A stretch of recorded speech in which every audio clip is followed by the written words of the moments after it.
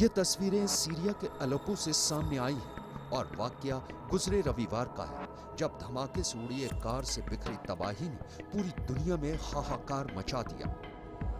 ये तस्वीरें ऐन उसी वक्त की है जब धमाका हुआ था और उसे मोबाइल के कैमरे में कैद कर लिया गया था।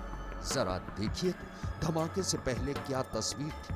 बसें कैसे कतार में खड़ी हैं और कुछ माएं अपने मासूम नौनिहालों को अपनी नजरों से दूर होने से बचाने की गरज से उनके साथ बसों से नीचे उतर आई हैं, जिसने एक चहल पहल का आलम बना दिया है कि तभी अचानक कैमरा हिलता है और कुछ देर बाद धमाके की धमक सुनाई देती है। संभलकर कैमरे की आंख जब फिर से कुछ देखती है तो उसके सामने आग का गोला और फिर तबाही और बर्बादी के बेहिसाब मंजर के बीच अफरा तफरी फैली दिखने लगती है। काला धुआं उस काली गुस्ताखी का स्याह पन्ना बनकर आसमान तक फैल चुका था, जिसने एक ही झटके में अलेप्पो में फिर अपने अपने आशियाने की तरफ कदम बढ़ा रही जिंदगी को मौत की गहरी खाई में धकेल दिया था। तबाही और बर्बादी के बीच जब यहाँ मौत का हिसाब किताब निकाला गया तो आंकड़ा 125 पार कर गया, लेकिन जब उन बेजान जिस्मों की गिनती की जा रही थी तो मौत भी शायद वहीं कहीं सुबकती दिखाई दी, क्योंकि उसकी आंखों के सामने 68 से ज्यादा बच्चे हमेशा हमेशा के लिए अपनों से दूर जा चुके थे।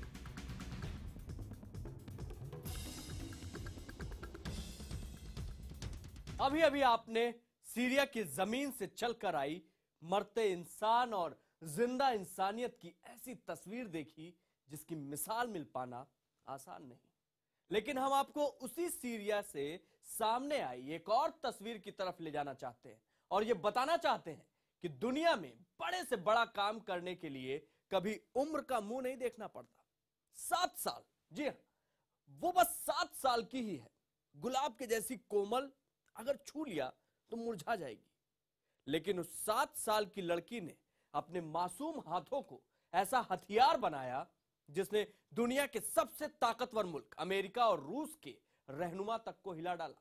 देखिए 7 साल की बाना की बेबाक कहानी उसी की जुबानी।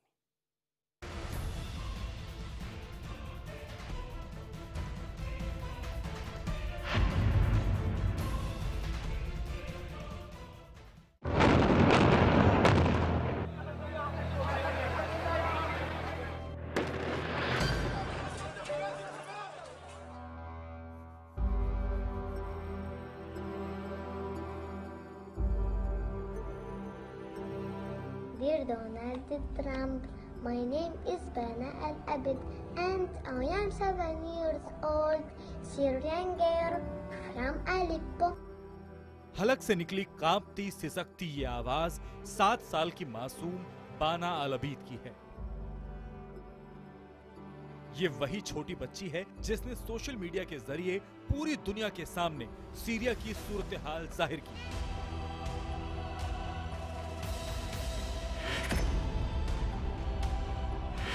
ये वही मासूम है जिसके लिखे चंद अल्फाजों ने सोशल मीडिया पर जज्बातों का सैलाब पैदा कर दिया। इसी मासूम बच्ची के लिखे वो चंद शब्द ही तो थे जिन्हें पढ़कर दुनिया उजड़ते सीरिया को देखने लगी। और ये इसी बच्ची के हुनर का कमाल था कि उसने अपने दर्द से दुनिया भर को रुला दिया। ये वही बाना है जो जब टीवी के पर्दे पर उभरी तो उसकी तोतली जुबान शिकायतों से भरी हुई थी। Please save the children of Syria.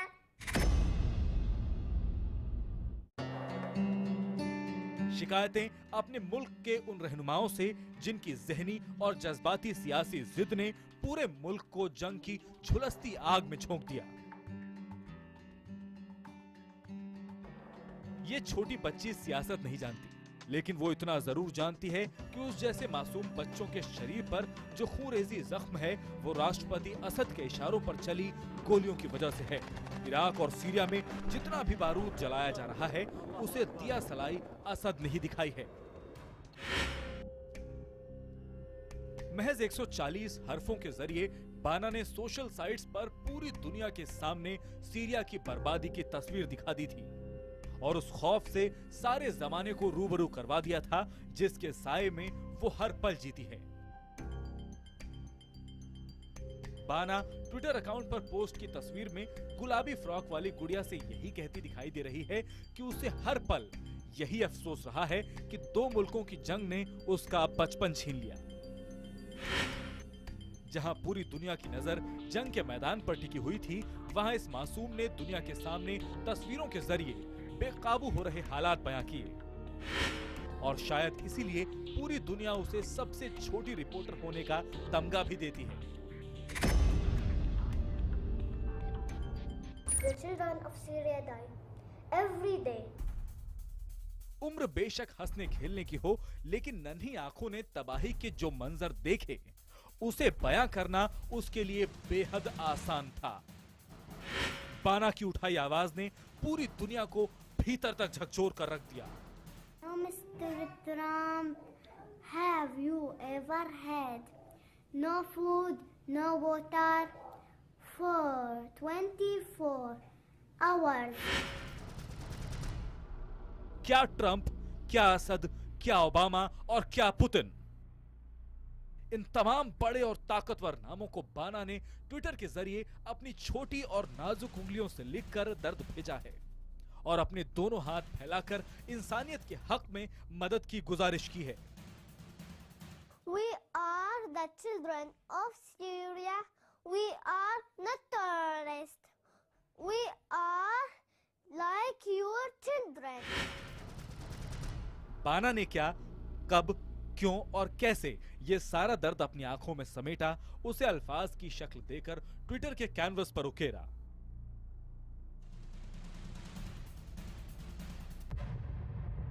अब ये सब कुछ पूरी दुनिया देखने वाली है डियर वर्ल्ड के जरिए। जी हाँ, जिस बाना का स्कूल सीरिया की जंग में बर्बाद हो गया, जिसकी पाठशाला पर बारूदी बम गिर गए, जिसकी किताबें नफरत की जंग में जलकर खाक हो गईं, उसी के दर्द भरे जज्बातों की एक किताब जल्दी ही सारी दुनिया पढ़ने वाली है। 7 साल की मासूम अपनी आंखों देखी तबाही को किताबों के पन्ने में दर्ज कर दुनिया के सामने पेश करने वाली है। बाना ने हाल ही में अपने ट्विटर अकाउंट पर अपनी तस्वीर के साथ एक पोस्ट अपडेट किया जिसमें लिखा है, मैं बहुत खुश हूँ कि मेरी किताब साइमन और स्यूस्टर पब्लिशर के जरिए सामने आने वाली है। अब इस दुनिया के हर हिस्से में जंग का खात्मा होना जरूरी है। इसका मतलब है सीरिया और इराक में चल रही जंग की लाइव जानकारी देने वाली सबसे छोटी रिपोर्टर बाना अपनी आंखों में कैद हुए मंजर को किताबों के पन्ने में उभारकर दुनिया के सामने लाने वाली है। बाना और उसका परिवार अलेप्पो शहर में रहता था, जिस शहर को जंग की सबसे ज्यादा कीमत चुकानी पड़ी। पिछले साल दिसंबर में बाना अपने परिवार के साथ अलेप्पो से पलायन कर एक महफूज ठिकाने पर पनाह लिए हुए हैं।